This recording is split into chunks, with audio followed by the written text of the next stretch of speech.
Bapak Ibu Saudara yang dikasihi Tuhan, selamat berjumpa kembali. Kita akan melanjutkan pemahaman isi Alkitab dari kitab Wahyu. Minggu lalu kita sudah sampai di pasal 6 dan pasal yang ke-7. Saudara-saudara, bagi yang belum mengikuti uraian pasal 6 dan 7 bisa melihat atau menyimak kembali video di minggu yang lalu. Saudara-saudara, pasal 8 adalah pasal yang mengungkapkan tentang meterai yang ke-7. Saya sudah menyampaikan pada waktu yang lalu, ketika sampai meterai ke-6, kita ada jeda, yaitu pasal yang ke-7. Ya. Ada diceritakan tentang keadaan jemaat umat Tuhan yang menang, baru kita memasuki meterai yang ke-7. Dan di dalam meterai yang ke-7 ini isinya adalah ternyata 7 sangkakala, saudara. Nah, saudara-saudara, mari kita lihat pasal yang ke-8. Di dalam ayat 1 dikatakan, dan ketika anak domba itu membuka meterai yang ke-7, maka sunyi senyaplah di sorga, kira-kira setengah jam lamanya. Memasuki meterai yang ke-7, saudara-saudara, ini sepertinya suasananya tegang. Kalau kita nonton ya, menunggu-nunggu ini ada apa gitu kan. Pada waktu dibuka, ternyata sesuatu yang mengejutkan. Saya mencoba untuk memahami bagian ini, saudara, dengan mencoba membayangkan. Di pasal-pasal sebelumnya, dari meterai 5, meterai yang ke-6, ada semacam kerinduan supaya dunia ini segera dihukum selesai. Ya. Jadi supaya segala kejahatan ini dihentikan. Sampai-sampai doa para martir, saudara-saudara yang berada di mesbah doa itu berteriak sampai kapan. Jadi ini kerinduan, sebuah kerinduan yang merindukan supaya penghukuman ini bisa selesai di meterai yang ke-7. Tetapi saudara, nampaknya ketika sampai meterai yang ke-7, ternyata kita melihat dibuka kembali seri hukuman atau seri penghakiman yang baru. Saudara, ayat 2, lalu aku melihat ke-7 malaikat yang berdiri di hadapan Allah, dan kepada mereka diberikan 7 sangkakala. Ya, jadi ada 7 sangkakala berisi sebuah peringatan yang Allah akan nyatakan. Dan datanglah seorang malaikat lain, dan dia berdiri di dekat mesbah dengan sebuah pedupaan emas, dan kepadanya diberikan banyak kemenyan untuk dipersembahkannya bersama-sama dengan doa semua orang kudus di atas mesbah emas di hadapan tahta itu. Saudara-saudara, jadi ketika ada 7 sangkakala yang dipegang oleh ke-7 malaikat, datang juga seorang malaikat yang berdiri dekat mesbah dengan sebuah pedupaan emas, saudara-saudara, dan ini adalah melambangkan hadirat Tuhan bersama dengan doa orang-orang kudus. Ayat 5, lalu malaikat itu mengambil pedupaan dan mengisinya dengan api dari mesbah, lalu kemudian dilemparkannya ke bumi.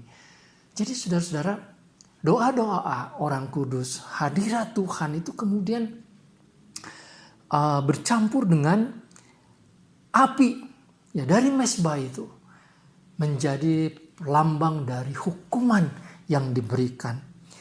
Saudara, bagian ini kita melihat ada kaitan demikian, bahwa doa-doa orang kudus itu mempunyai arti. Di tengah-tengah situasi yang berat, di tengah-tengah situasi yang sangat sulit, Tuhan mendengar doa-doa. Tuhan memperhatikan setiap orang yang percaya, yang berdoa kepadanya. Saudara-saudara, dan Tuhan tidak membiarkan orang-orang yang sungguh-sungguh percaya kepadanya dibiarkan sendiri di dalam dunia. Tuhan bertindak, dan itulah yang dilakukan oleh Tuhan seperti api yang dilemparkan ke bumi. Lalu kemudian 7 malaikat ini mulai menyiapkan diri, bersiap-siap untuk meniup sangkakala. Nah, saudara, berbeda dengan meterai. meterai itu seperti rahasia sejarah yang dibuka. Tetapi sangkakala ini saudara ditiup mengingatkan kita kepada beberapa hal. Yang paling utama saudara, sangkakala itu atau trompet itu mengingatkan kita kepada sebuah tanda mengingatkan, sebuah peringatan saudara. Ini kita ingat misalnya di perjanjian lama berapa kali ya, ada cerita atau ada kejadian misalkan pada waktu zaman Yosua, pada peperangan di Hakim-Hakim misalnya, trompet dibunyikan sebagai tanda peringatan supaya orang-orang yang ada di dalam gerbang itu bersiap. Kira-kira begitu saudara. Jadi nampaknya saudara-saudara, sangkakala yang dibunyikan, yang ditiup ini, trompet yang dibunyikan ini merupakan sebuah peringatan. Belum sampai kepada penghukuman tuntas, karena nanti kita melihat di sangkakala yang ketujuh, ternyata Tuhan membuka seri baru tentang penghukuman atau penghakiman. Jadi ini merupakan peringatan. Kemudian nanti saudara akan melihat ada angka sepertiga.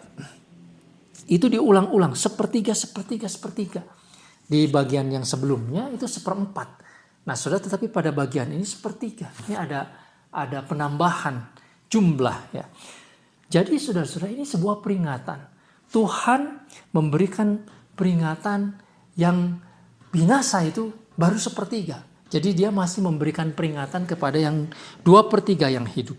Nah saudara-saudara, ada 4 sangkakala yang disampaikan oleh 4 malaikat yang mirip.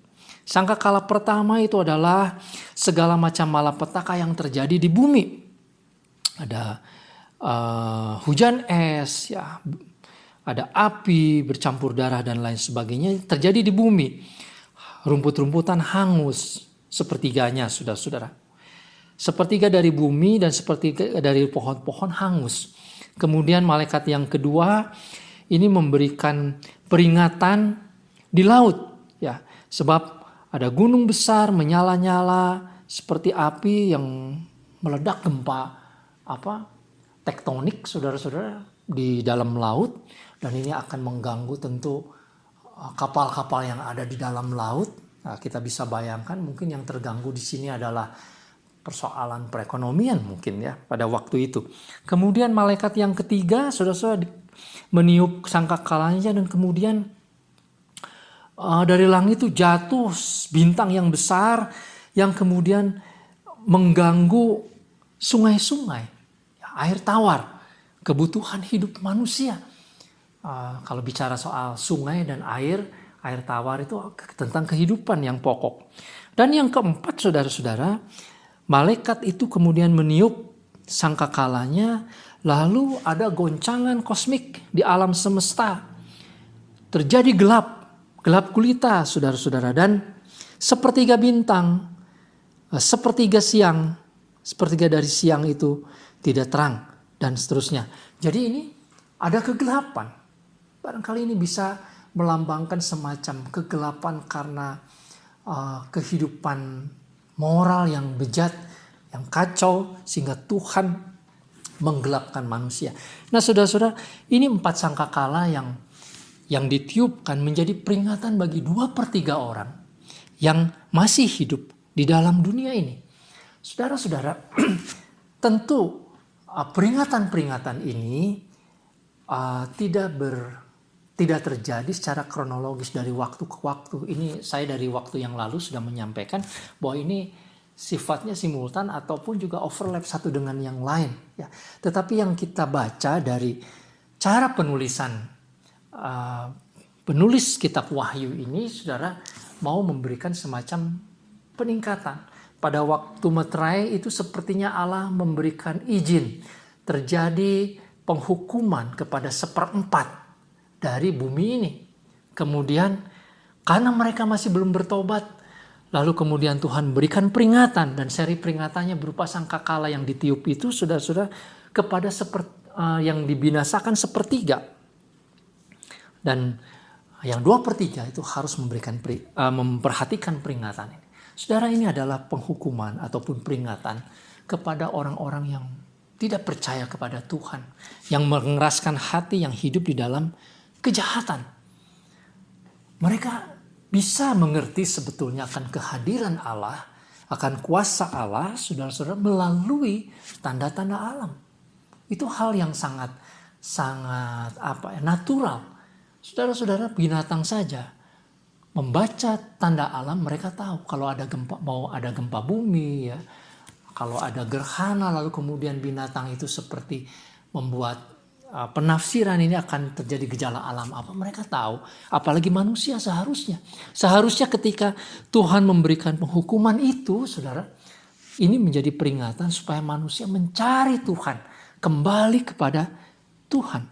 Nah, saudara-saudara, sesudah keempat peringatan ini, 4 sangkakala ini disampaikan, lalu ayat yang ke-13, sang penulis melihat dan mendengar ada seekor burung nasar terbang di tengah langit dan berkata, celaka, celaka, celaka. 3 kali diungkapkan kata celaka, saudara. Mereka yang diam di bumi, di atas bumi, oleh karena bunyi sangkakala ketiga malaikat lain. Yaitu masih ada 3 malaikat berikut. Dan ketiga malaikat ini membawa celaka. Karena sang burung nasar ini mengucapkan celaka 3 kali. Saudara, burung nasar, burung yang besar, burung yang kuat, saudara-saudara, ini seperti menjadi tanda atau simbol dari sebuah kepastian. Tidak ada yang bisa melawan burung ini karena burungnya besar sekali, saudara-saudara. Dan ketika dia mengucapkan celaka, itu pasti terjadi. Dan itulah sangkakala kelima, sangkakala 6, dan sangkakala yang ke-7. Nah, saudara, kita akan lihat sekarang di pasal yang ke-9.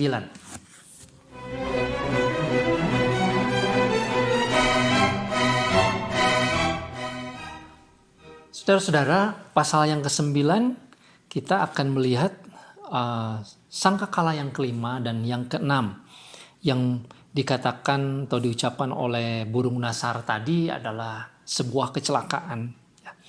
Sangat menarik, saudara-saudara, di pasal yang ke-9 ini, malaikat kelima ketika meniup sangkakalanya, dia melihat bintang jatuh dari langit ke atas bumi, dan kepadanya diberikan anak kunci lubang jurang maut. Jadi ada malaikat yang diberi kuasa untuk membuka jurang maut. Dan dari dalam jurang maut itu, saudara-saudara, naik asap, bagaikan asap tanur yang besar, dan matahari dan angkasa menjadi gelap oleh lubang asap ini. Jadi hebat sekali ini, saudara-saudara. Jurang maut ini mengeluarkan asap yang bisa menggelapkan dunia, menggelapkan bumi. Ini tentu adalah gambaran betapa mengerikannya penghukuman atau tindakan Allah yang merupakan peringatan lebih dahsyat dari 4 yang pertama. Apa yang sebetulnya keluar dari lubang itu, saudara? Ternyata ayat yang ketiga, dari asap itu keluarlah belalang-belalang ke atas bumi. Dan kepada mereka diberikan kuasa pada belalang itu, sama seperti kuasa kalajengking di bumi. Jadi saudara-saudara, ini keluar sejumlah besar sekali, banyak sekali belalang. Tetapi belalang ini punya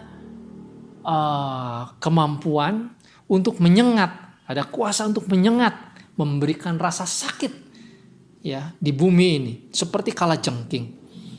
Ayat 4, dan kepada belalang ini saudara dipesankan supaya mereka tidak merusak rumput-rumput di bumi atau tumbuh-tumbuhan atau pohon-pohon, melainkan hanya manusia yang tidak memakai meterai Allah di dahinya. Jadi jelas sekali saudara-saudara, ini bukan belalang dalam pengertian belalang benar. Sebab kalau belalang benar kan pasti ketika mereka menjadi wabah belalang yang sesungguhnya, yang mereka cari tentu adalah rumput-rumput, tumbuh-tumbuhan, bukannya manusia. Tetapi di dalam ayat 4 justru sebaliknya, saudara. Belalang ini tidak memakan rumput, tetapi hanya membuat manusia itu menjadi sakit oleh kuasa kalajengking tadi. Ya. Nah, saudara-saudara, siapa yang disakiti? Siapa yang akan mengalami peringatan ini? Yaitu mereka yang tidak ada tanda di dahinya. Tanda Allah di dahinya. Saudara, kita akan mengingat ke pasal yang ke-7. Di pasal yang ke-7 ada 144.000 umat Tuhan yang diberikan meterai di dahinya. Jadi yang tidak mendapatkan materai dari Allah itulah yang mengalami peringatan ini. Ya, saudara, kemudian kita melihat ayat yang kelima. Dan mereka diperkenan bukan untuk membunuh manusia, si belalang itu, tapi hanya membuat untuk menyiksa mereka 5 bulan lamanya. Ini 5 bulan umur siklus belalang, saudara-saudara. Jadi satu masa saja ketika belalang itu ada, semacam satu tenggang waktu yang tertentu, jadi tidak selama-lamanya. Ya. Dan siksaan itu seperti siksaan kalajengking apabila menyengat manusia.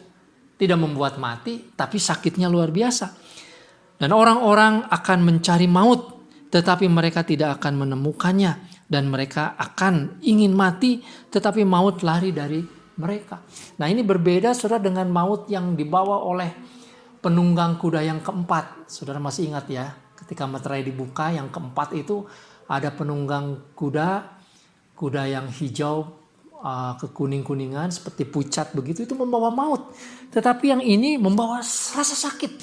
Belalang-belalang ini. Dan saudara-saudara, belalang ini seperti kuda yang dipersiapkan untuk peperangan. Ya, mengerikan.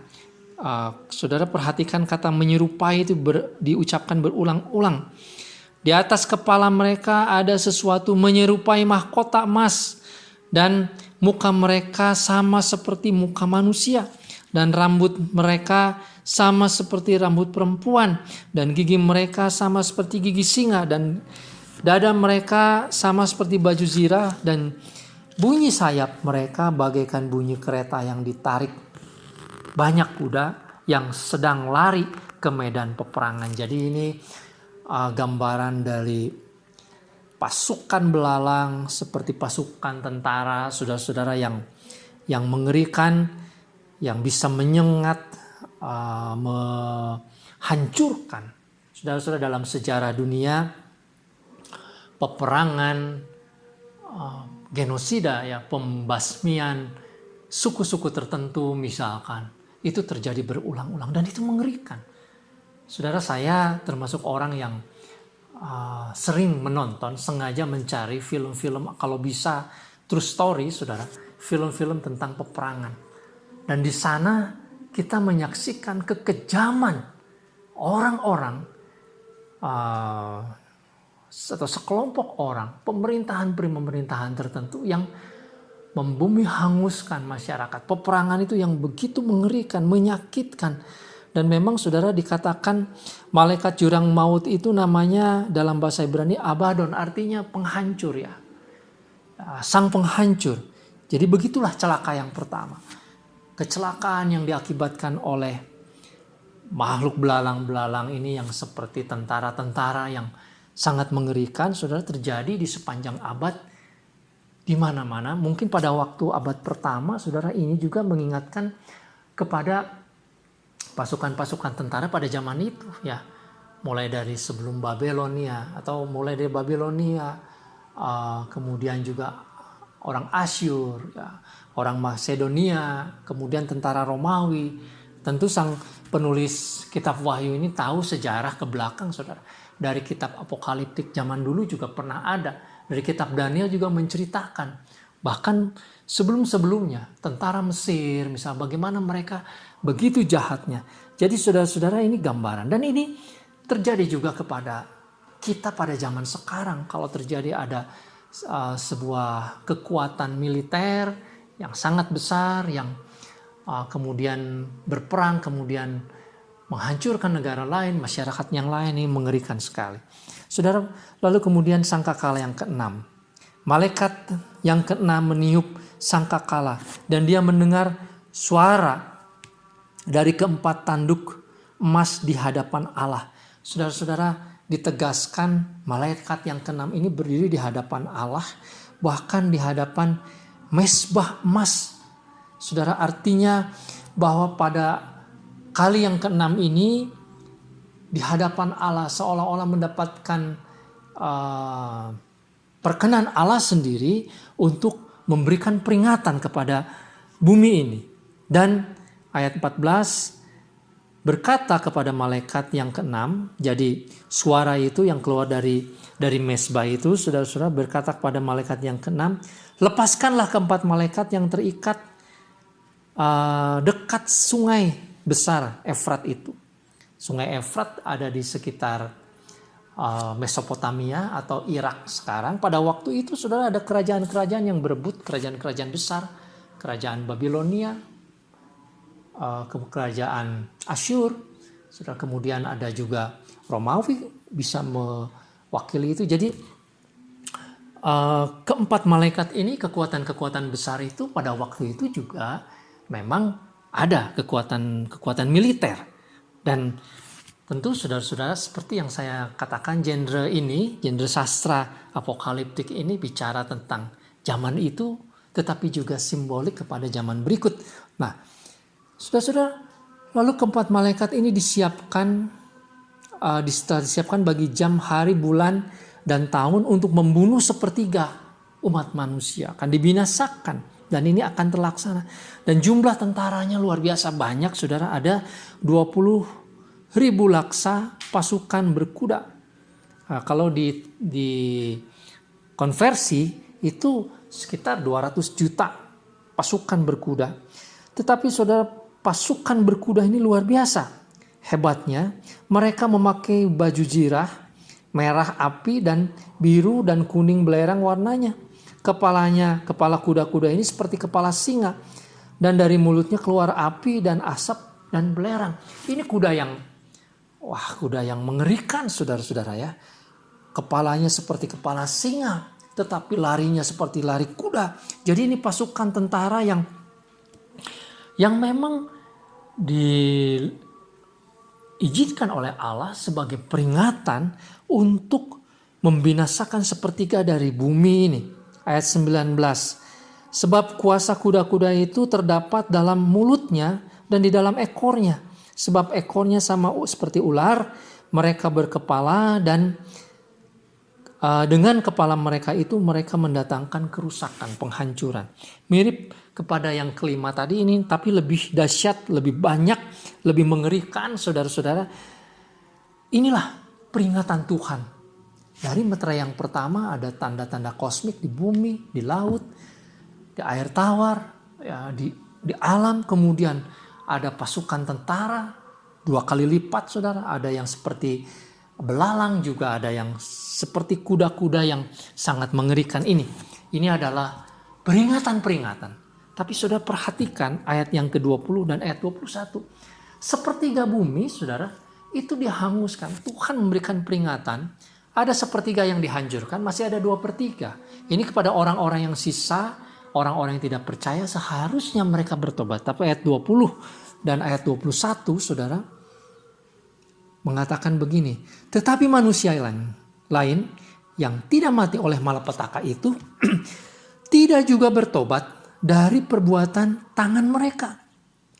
Mereka tidak berhenti menyembah roh-roh jahat dan berhala-berhala dari emas dan perak dan dari tembaga, batu dan kayu yang tidak dapat melihat atau mendengar atau berjalan.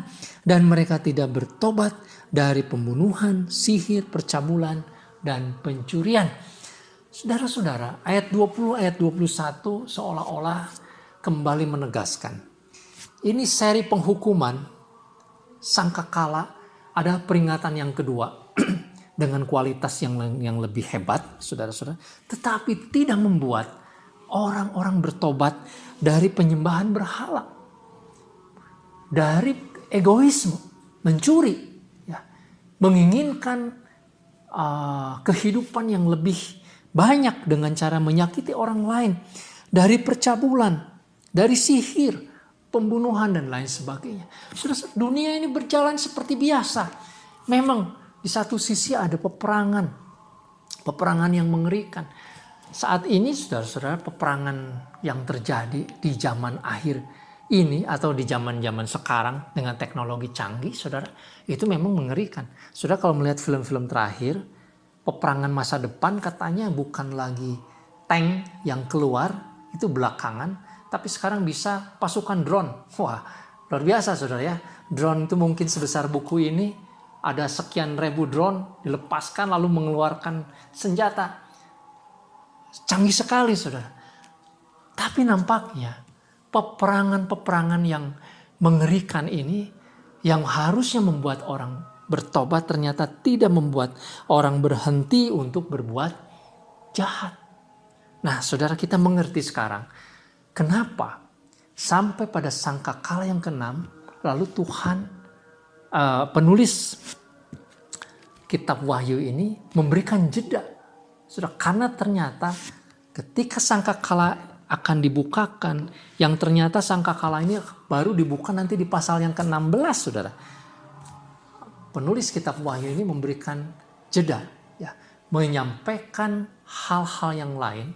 Karena ada banyak orang yang belum percaya, maka dia menceritakan hal yang lain terlebih dahulu. Sampai nanti kepada sangkakala yang ke-7.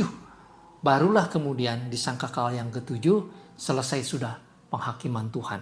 Nah saudara, apa isi dari jeda? Pasal yang ke-10 dan pasal yang ke-11 kita akan mengikuti pada bagian berikutnya. Saudara, kita akan akhiri dahulu perjumpaan kita, PA kita, mari kita berdoa.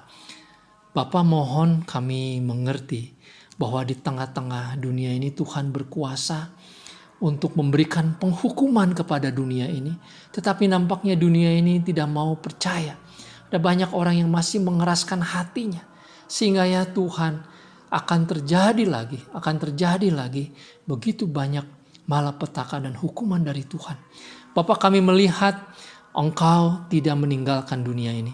Engkau tetap memberikan perhatian meskipun berupa peringatan-peringatan yang keras. Supaya setiap orang yang percaya bisa tetap berharap kepada Tuhan. Tetap berada di tengah-tengah kekuatan dari Tuhan, perlindungan dari Tuhan. Terima kasih Bapa di surga, di dalam nama Tuhan Yesus kami berdoa. Amin. Tuhan memberkati kita sekalian.